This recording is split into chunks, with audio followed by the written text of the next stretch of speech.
Selamat datang kembali di Kenal HI. Kali ini, saya akan memaparkan catatan terkait dengan kebijakan luar negeri Indonesia di bawah pemerintahan Prabowo Subianto. Tujuan utama dari video ini adalah untuk perkuliahan asinkron mata kuliah kebijakan luar negeri Indonesia. Prabowo Subianto berhasil menjadi Presiden Republik Indonesia ke-8 setelah 3 kali gagal sebagai calon presiden dan wakil presiden. Pada tahun 2024, Prabowo berhasil mengungguli lawan-lawan politiknya dengan mengumpulkan total suara 96.214.691 suara atau sebesar 58,59% dari total suara sah di pemilu kali ini. Angka ini mengantarkan Prabowo bersama wakilnya Gibran Rakabuming Raka memenangi Pilpres dalam satu putaran. Angka tersebut menunjukkan legitimasi politik yang tinggi dari masyarakat terhadap pemerintahan Prabowo yang dalam kampanyenya berkeinginan untuk meneruskan legasi dari pemerintahan sebelumnya yang dipimpin oleh Joko Widodo. Dengan legitimasi politik yang tinggi, sebenarnya memberikan keleluasaan bagi Prabowo untuk menjalankan berbagai kebijakan, termasuk kebijakan luar negeri. Namun, tampaknya pemerintahan Prabowo tetap membutuhkan dukungan politik yang besar dengan membentuk kabinet yang cukup besar berjumlah 48 menteri dan 55 wakil menteri yang berafiliasi dengan berbagai partai politik anggota koalisi pemerintah maupun pendukung pemerintah, sehingga menjadi dominan di parlemen dengan meninggalkan PDI Perjuangan sebagai satu-satunya partai yang bukan pendukung pemerintah. Walaupun akhir-akhir ini ada kemungkinan PDI Perjuangan bergabung dengan pemerintah setelah adanya pertemuan antara Prabowo dan Megawati. Khusus terkait dengan Kementerian Luar Negeri, Prabowo menunjuk Sugiono, sosok politikus muda dari Partai Gerindra yang disebut-sebut sebagai anak ideologis Prabowo. Beliau pernah menjadi sekretaris pribadi Prabowo Subianto, serta sebelumnya menjalankan tugas sebagai Wakil Ketua Komisi 1 DPR RI yang membidani urusan hubungan internasional, pertahanan, dan informatika pada tahun 2019 sampai 2024. Penunjukan Sugiono ini menjadi perdebatan karena untuk pertama kalinya sejak Alwi Shihab, Menteri Luar Negeri pada masa pemerintahan Abdurrahman Wahid, Menlu tidak berasal dari diplomat karir. Selain itu, usianya yang sangat muda dipandang tidak akan menjadi peer discussion bagi presiden dalam formulasi kebijakan luar negeri. Namun hubungannya yang bersifat mentor dan menti dengan Prabowo akan membuat sifat hubungan menjadi antara ordinat dan subordinat. Namun hal ini nampaknya akan dapat tertutupi oleh Wakil Menteri Luar Negeri yang diisi oleh diplomat senior, diantaranya Bapak Arif Hafaz Ugroseno yang posting terakhirnya menjadi duta besar untuk Jerman, serta Armanata Kristiawan Nasir yang sebelumnya menjabat sebagai duta besar Indonesia untuk PBB di New York. Dua posisi yang cukup high level yang kemudian juga dibantu oleh Bapak Anies Mata, politisi dari Partai Gelora. Nah, salah satu gebrakan kebijakan luar negeri Indonesia yang mencuat adalah bergabungnya Indonesia ke dalam BRICS. Keputusan ini diambil dalam hitungan hari pemerintahan Prabowo. Usai dilantik, Sugiono langsung terbang ke Kazan untuk menghadiri KTT BRICS dan di sana Indonesia menyatakan keinginan bergabung dengan BRICS. Hal ini kemudian menimbulkan pro dan kontra, karena tawaran untuk masuk BRICS sudah muncul ketika Presiden Joko Widodo diundang menghadiri KTT BRICS di Afrika Selatan pada Agustus 2023. Saat itu, Joko Widodo menyatakan tidak ingin tergesa-gesa dan akan melakukan kajian terlebih dahulu. Pertimbangan yang muncul kala itu adalah Indonesia telah memiliki hubungan bilateral yang sangat erat dengan negara-negara anggota BRICS. Namun dengan tidak menjadi anggota BRICS, Indonesia tidak perlu tenggelam dalam dinamika politik berbahaya yang dimainkan di dalam BRICS, khususnya ketika berhadapan dengan Amerika Serikat dan pihak Barat. Karena BRICS dianggap merupakan kelompok negara-negara revisionis yang tidak puas dengan sistem yang dibangun oleh Barat, termasuk dengan agenda dedolarisasinya. Namun hal ini dalam pemerintahan Prabowo langsung berubah. Indonesia langsung menyatakan keinginan bergabung dalam BRICS.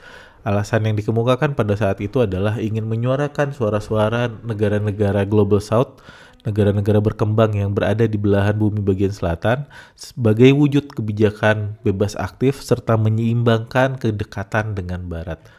Alasan-alasan tersebut agak cenderung retoris ya.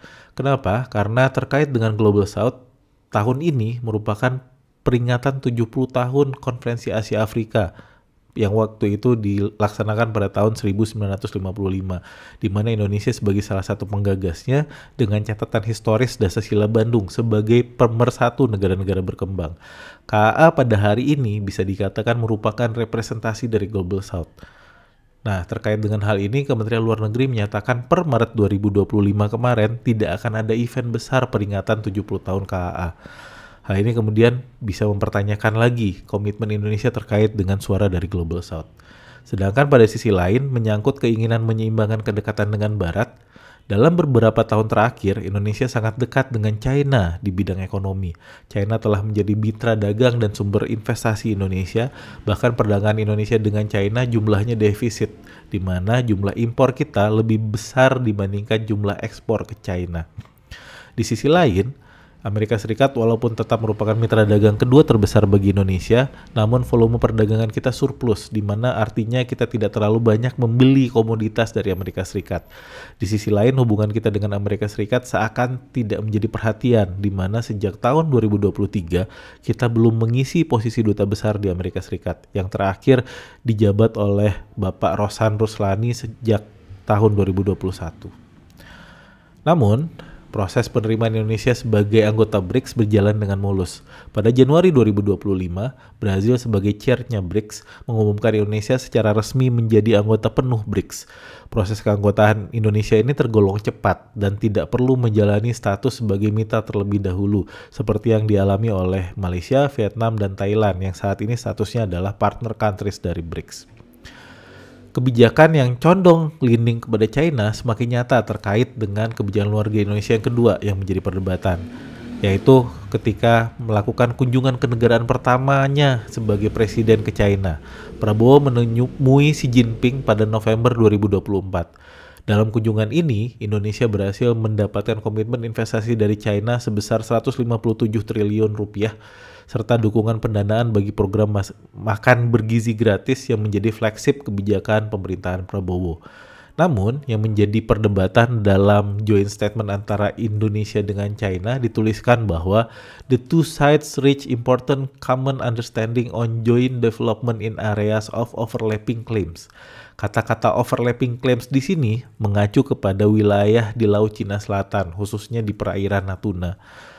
Namun selama ini Indonesia tidak pernah mengakui adanya sengketa atau overlapping claims dengan China. Bahkan Indonesia menyatakan bahwa kita merupakan non-claimants di South China Sea karena tidak memiliki sengketa dengan negara manapun.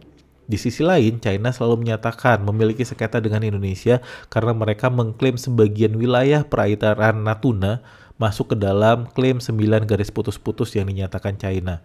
Dengan adanya joint statement ini, dapat dikatakan bahwa Indonesia saat ini mengakui klaim China atau land line-nya China dan mengakui adanya sengketa di wilayah Laut Cina Selatan dan perairan Natuna.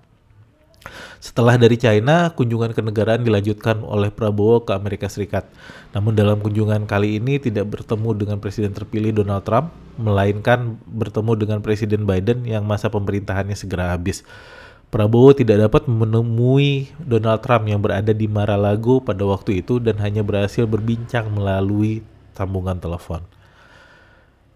Nah, maju lagi, tantangan terbesar yang muncul bagi kebijakan luar negeri Indonesia adalah selepas Lebaran ini, di mana Donald Trump mengumumkan genderang perang dagang kepada seluruh negara yang memiliki surplus perdagangan dengan Amerika Serikat atau defisit perdagangan bagi Amerika Serikat yang dia sebut sebagai The Liberation Day. Tanpa pandang bulu, secara universal Amerika Serikat memberlakukan 10% tarif terhadap seluruh produk impor Amerika Serikat. Selain itu, tarif resiprokal diberlakukan kepada puluhan negara dan entitas dari 10% hingga yang tertinggi 50%, yaitu terhadap negara Lesotho. Indonesia sendiri dikenakan tarif 32%, yang artinya secara total 42%, 10% tarif dasar dan 32% dari tarif tambahan. Hal ini artinya barang-barang Indonesia yang diekspor ke Amerika Serikat akan mengalami peningkatan harga sebesar 42%, yang kemudian akan membuat barang-barang Indonesia menjadi lebih mahal dan kurang kompetitif dibandingkan dengan barang-barang domestik Amerika Serikat atau negara lain yang dikenakan tarif lebih rendah. Amerika Serikat sendiri merupakan mitra dagang terbesar kedua bagi Indonesia dan total ekspor Indonesia ke Amerika Serikat sebesar 27,9 billion US dollar pada tahun 2023, angka yang cukup besar. Barang-barang utama yang diekspor Indonesia ke Amerika Serikat yaitu minyak sawit, mesin elektrik, peralatan broadcasting, ban, sepatu kulit, produk pakaian, udang dan produk bahari, dan lain-lain. Dampak langsung dari pemberlakuan tarif ini yaitu adalah akan berkurangnya nilai ekspor Indonesia ke Amerika Serikat karena harganya yang meningkat tadi. Yang jika permintaan ekspor berkurang akan mempengaruhi industri domestik yang produksinya pasti akan berkurang, sehingga dalam jangka pendek atau menengah akan menyebabkan pengurangan tenaga kerja dalam industri-industri domestik di Indonesia. Hal ini juga akan berdampak terhadap pertumbuhan ekonomi Indonesia yang cita-citanya ingin tumbuh sampai 8%. Beragam respon dimunculkan oleh banyak negara. Beberapa negara melakukan retaliasi dengan meningkatkan tarif terhadap produk Amerika Serikat. Contohnya China, yang dikenakan tarif sebesar 34% oleh Amerika Serikat, kemudian membalas dengan nilai yang sama, yaitu 34% terhadap barang-barang Amerika Serikat yang diekspor ke China. Menanggapi hal ini, Trump lalu kemudian melakukan eskalasi dengan menerapkan 104% tarif terhadap barang-barang dari China. Dan hal ini kemudian dibalas kembali oleh China dengan menerapkan 84% tarif terhadap barang-barang dari Amerika Serikat. Kebijakan retaliasi juga dilakukan oleh Uni Eropa yang menerapkan 50% tarif terhadap beberapa barang dari Amerika Serikat seperti minuman beralkohol dan produk motor. Hal ini dilaksanakan sebelum melakukan negosiasi dengan Trump. Kanada juga melakukan retaliasi sebesar 25% terhadap barang dari Amerika Serikat dan akan mengupayakan negosiasi dengan Trump. Jadi mereka menaikkan terlebih dahulu baru kemudian membawa ini ke meja negosiasi. Di sisi lain ada beberapa negara yang ikut tunduk kepada Amerika Serikat dengan menurunkan tarif terhadap barang-barang dari Amerika Serikat dan membawa hal tersebut untuk berunding dengan Amerika Serikat, seperti yang dilakukan oleh Vietnam dan Kamboja yang menjanjikan 0% tarif bagi barang-barang dari Amerika Serikat, dan ini juga dilakukan oleh Indonesia, yang Indonesia sendiri berencana untuk melakukan deregulasi, membebaskan impor, serta menghilangkan hambatan perdagangan seperti TKDN atau tingkat komponen dalam negeri, khususnya untuk barang-barang dari Amerika Serikat, serta akan membeli komoditas dari Amerika Serikat seperti gas dan minyak bumi agar surplus perdagangan menjadi lebih seimbang dan dapat keluar dari jeratan tarifnya Trump. Dan hal tersebut yang akan dibawa ke meja perundingan dengan Amerika Serikat.